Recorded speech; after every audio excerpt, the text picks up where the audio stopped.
madaxweynaha soo galay aan u istaagno fadlan madaxweynaha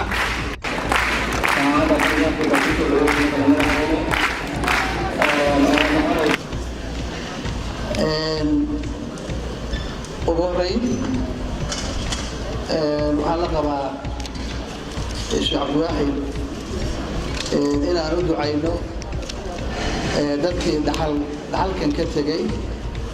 ee aasaasayaasha ka mid ahaa amase taabageliyaashii jaamacadda quruxda badan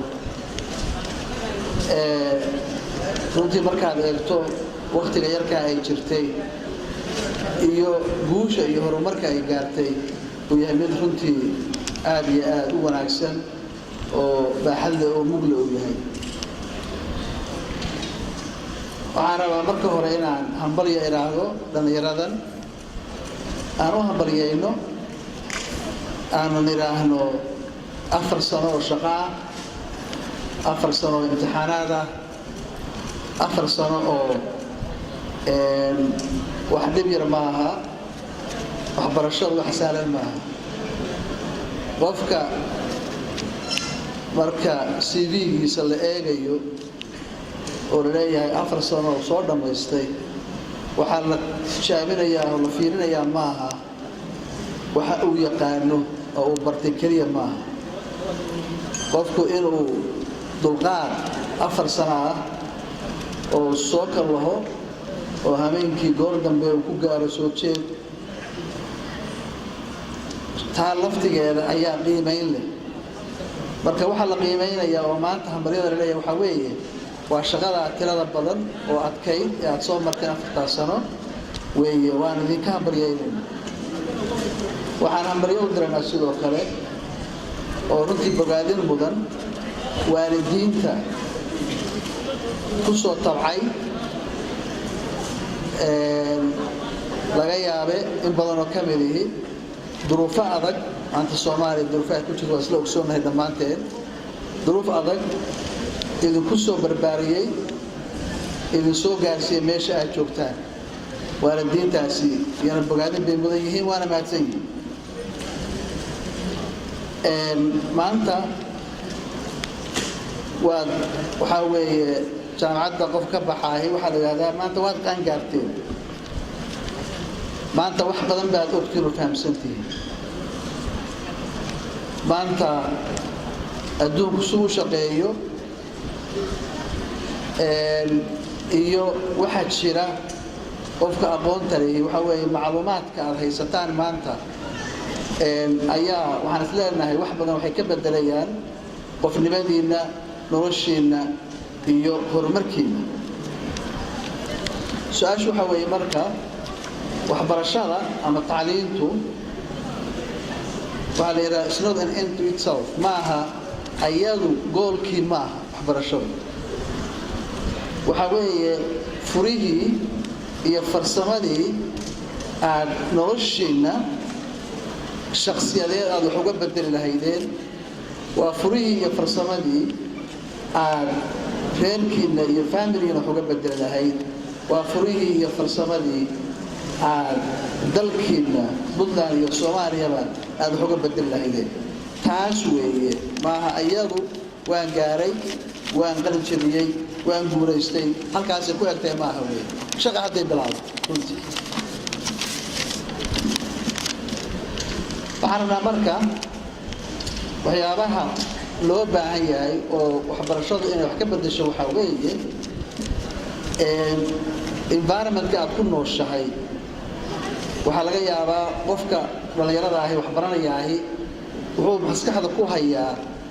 nooc nololeed oo maskaxda u gashaday baa jirta waxaa jirta nooc dowladnimo oo maskaxdiisa ka guuxaya waxaa jira nooc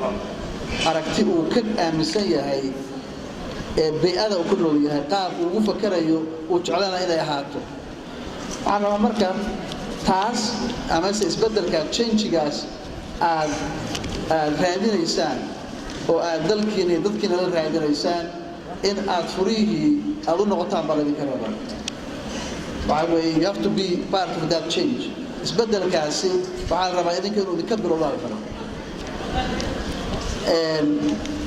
tan marka aan ku jiray Soomaaliya waxa runtii dadka kala badbaadiya oo isku haya oo horumarka ka shaqeeyahay waa qaabka institutionska aanu leenahay haykalka dawladnimo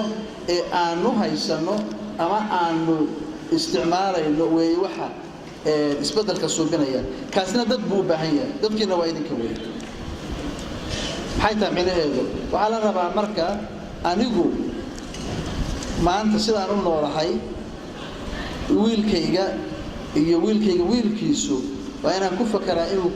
ku noolaado nolol ka duwan maanta taan ku noolo ka fiican waxa lagu qiimeeyaa qofka waxa lagu qiimeeyaa bulshada waxa weeye adiga maanta joogaahi isbeddelka aad subisaahi waa in wax ku kordhiyaa waxana ka bedelaa noloshaada iyo jiilka nolosha soo socda waa inaan anigu ka nolol fiicnaada aabbahayna wiilkayguna waa inuu aniga nolosha aan ku noolaa mid ka fiican ku noolaadaa saas u soconaysaa marka isbeddelka wanaagsan oo la rabaahi waa inuu ku keenaa dhan walba isbeddel dhanka bulshada baan ogtihiin adduunka in badan baan iga maqmaqashay oo ku celceliyay waxa sameeya difference-ka ma aha waxa ugu horeeyahay waa dadka skillka aqoonta farsamada teknolojiyada bulsho ay leedahay weeye waxa wax ka bedela dal dhul baa xad wax ka bedesho Soomaaliya waa dhul weyn waa 637,000 square kilometers weeye badarteeno Bangladesh oo afar meelood oo meelaha Soomaaliya dhammaan waxa ku nool 200 milyan oo qof inana waxaan nahay 10 milyan oo ku nool badnaan 637 kilometer square oo barwaaqa oo xoolo leh oo bad leh oo macdin leh oo shidaal leh haddana waa wada shaqalaanahay dhalinyarada waa shaqalaadahay faqri baan nahay marka waxaan nahay wadan qani ah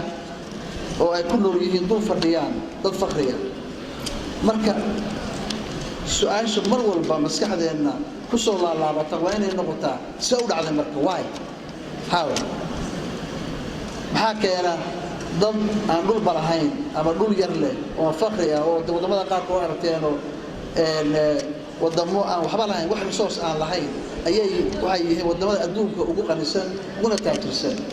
la waxyaabood weeye kow waa nooca dawladnimo institutionska ay samaystaan labo waxa weeye aqoonta dadkooda skill level force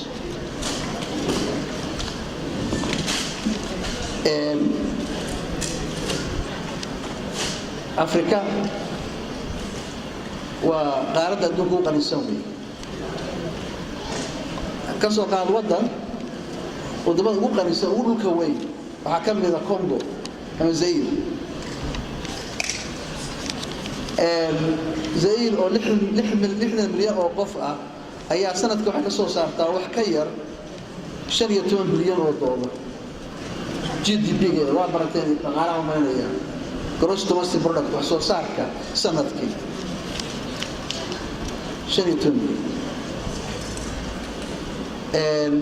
madama wax soo saarkoodu halkan bari oo Mareykanku yaal oo weyn waxa laga yaabaa marka Hong Kong oo hal magaalo ah ama aan ka badnayn ayaa 10 jibaar ka badan wax soo saarka ay soo saarto Zaire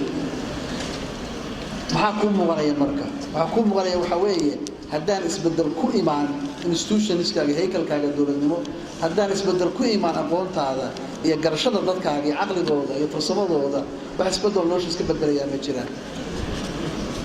waxaan ka shacab qoranay baa example soo qaatay oo maadsan yahay ari baan leenahay laakiin ariga in laga gudbaa la rabaa ariga wuxuu ka mid yahay waxyaabaha loo baahan yahay inaanu ka socono ka gudubno meeshaan ari dhaqayno waa inaan Sony computers laptop inaan soo saaro weey neefka ariga ahi markaad dhaqato oo 2 sano daba joogto oo koriso oo uu ahmi noqdo wankaasi markaas aad $100 ku iibsanaysaa laakiin hadda nin laptop ku soo saaraya 10 daqiiqo 10 daqiiqana ay $2,000 ay tahay $2,000 10 daqiiqo lagu soo saaray iyo $100 2 sano lagu soo saaray isma gaaraya marka waxaan rabnaa teknolojiyadu iyo aqoontu in ay ayada keento horumarka iyadana waxay ku xiran tahay dadka iyo aqoontiisa sababta marka idinka la idinku dadaalayo sababta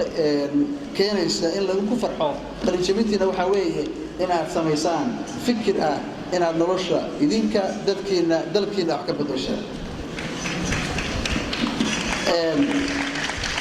maxaa la rabaa marka waxaa la rabaa dawladda ama Puntland ama Soomaaliya ahaatee laftigeedu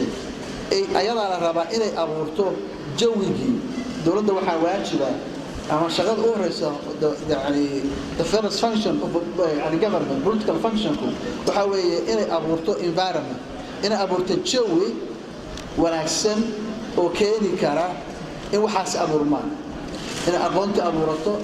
waxyaabaha hadda anagu aad iyo aad mar badan fakarkayagu yahay waddankan infrastructure-kiisa waxay iska bedelaan ama kaabayaashiisa dhaqaale waxa weeye waxaa ku imaanaya horumarkii waxaa imaanaya shaqagelintii waxaa imaanaya maalgelintii waxaa imaanaya aqoontii oo kororta waxaa imaanaya waxaa la socda farsamadii markaad hesho FDI foreign direct investment maalgelintooda markaad hesho waxaa imaanaysa farsamadii baa imaanaysa marka waxaa la rabaa dawladda lafteeda waxaa laga rabaa waajib baasaarano socodkooda waxbarta aqoontii isbedela kaliya ma ayada waxaa la rabaa inay abuurto jawi dadkaasi ay wax uga bedeli karaan noloshooda ama ha noqoto midka dawladnimada ama ha noqoto midka aqoonta ayaa la rabaa sababtoo ah dadkaan wada qalinjiliyo soo garaajoodgalaya maanta shaqay u baahan yihiin shaqadina dawladda inama siin karto hal qof inaan maanta shaqaalayn karin laakiin waa in la abuuraa jawi ay dadkan shaqo ku heli karaan oo ciddii shaqada abuur lahayd dalkan ay ku timaado ku maalgashato kaga shaqaysato waa in abuuraa waa in abuuraa wax ka bedelnaa infrastructure-keenna muuqaalkeenna dawladnimo ama ha noqoto hal institution ama se ha noqoto kaabayaasheede aeroboorro jidad dekado inaanu beero macdin in wax laga bedelo